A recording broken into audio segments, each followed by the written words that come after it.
Welcome to a TV20 News Break. I'm Dan Monroe.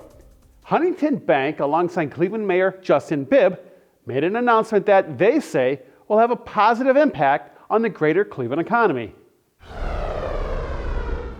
So I am very pleased to stand representing Huntington to announce our new Entrepreneurs in Residence Program powered by Huntington. The Entrepreneurs in Residence Program powered by Huntington partners with 11 nonprofits.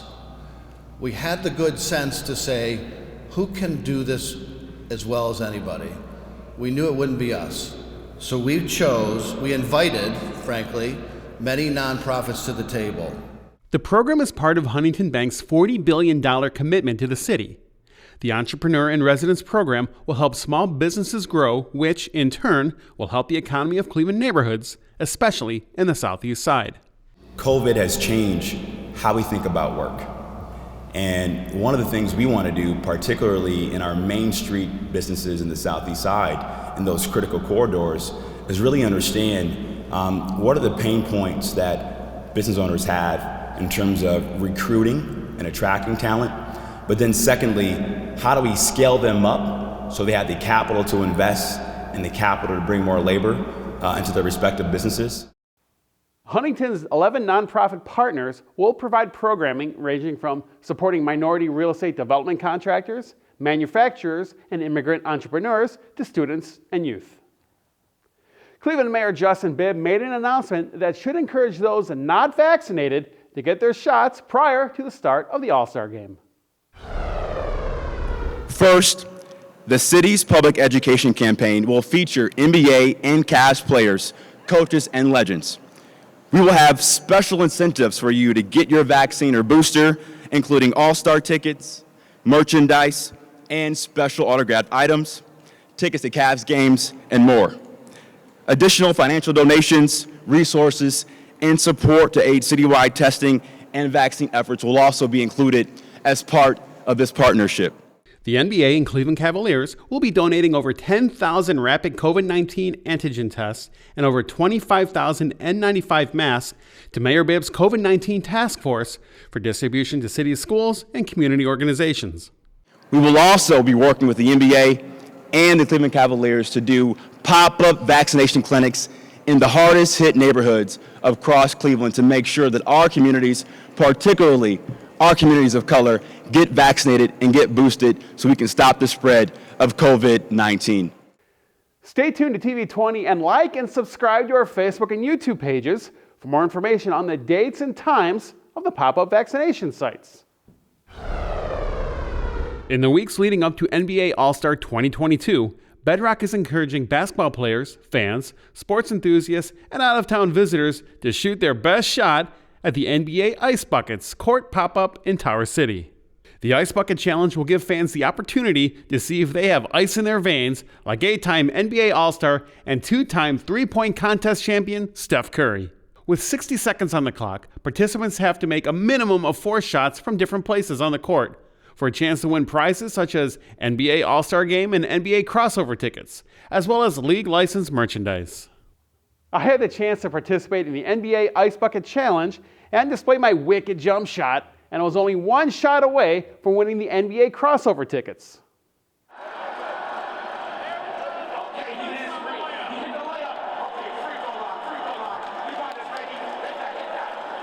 Maybe a 10-day contract from the Cavs could be in my future with the playoffs on the horizon.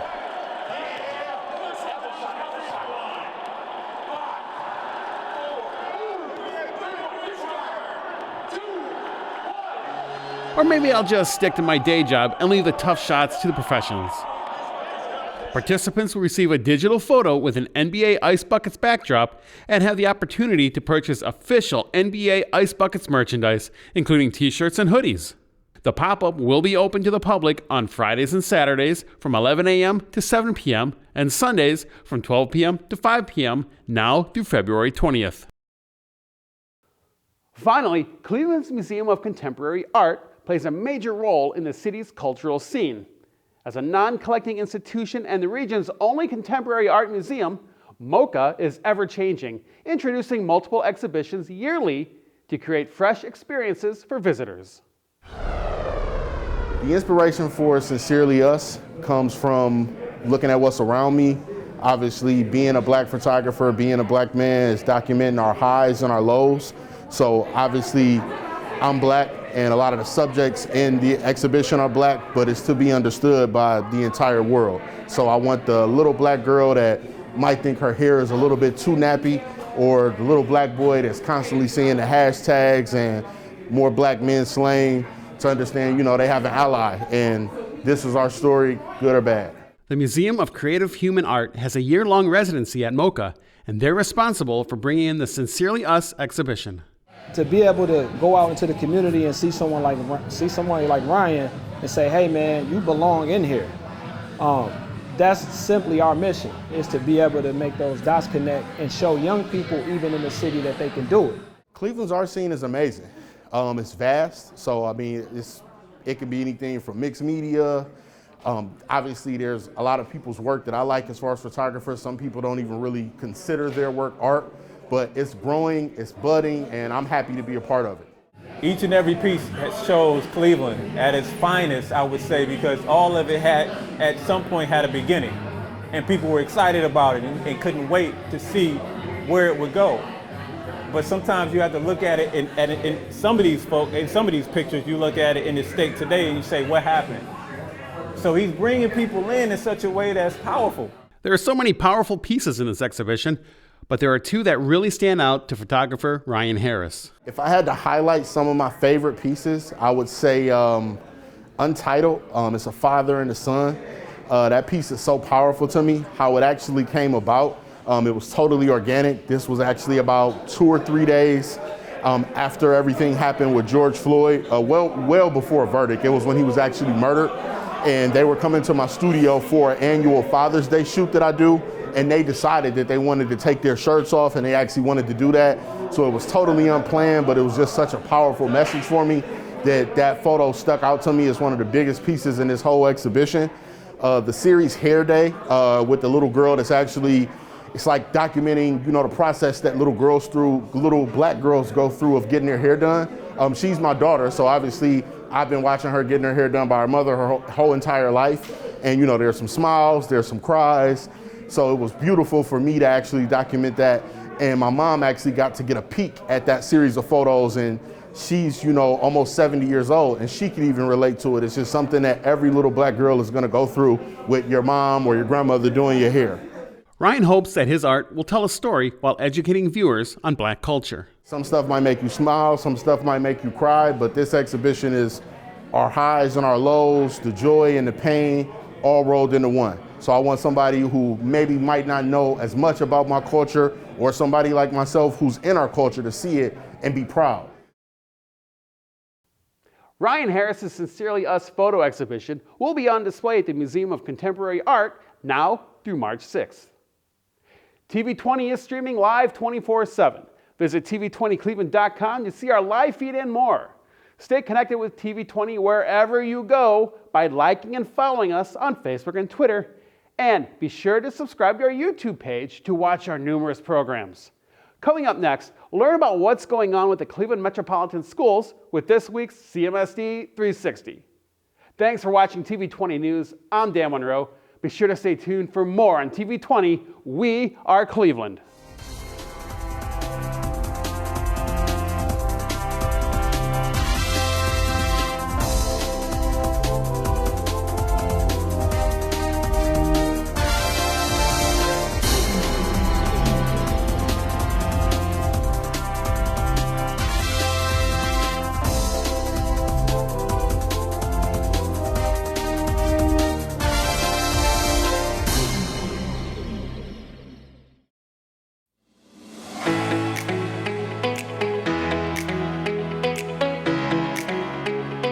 Hello, I'm Darielle Snipes with the CMSD News Bureau.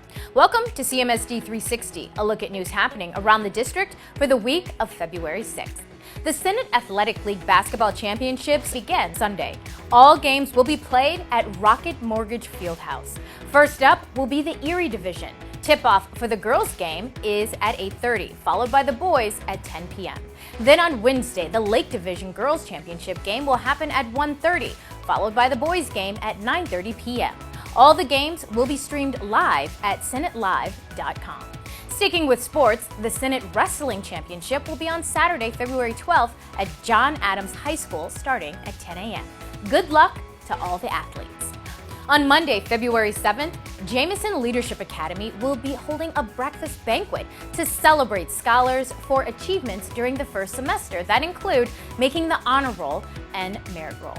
On Tuesday, February 8th, the Board of Education will meet for its monthly work session at John F. Kennedy High School, located at 15111 Miles Avenue. The meeting begins at 6:30 p.m. On Wednesday, February 9th, conversations about the possibility of renaming schools will begin.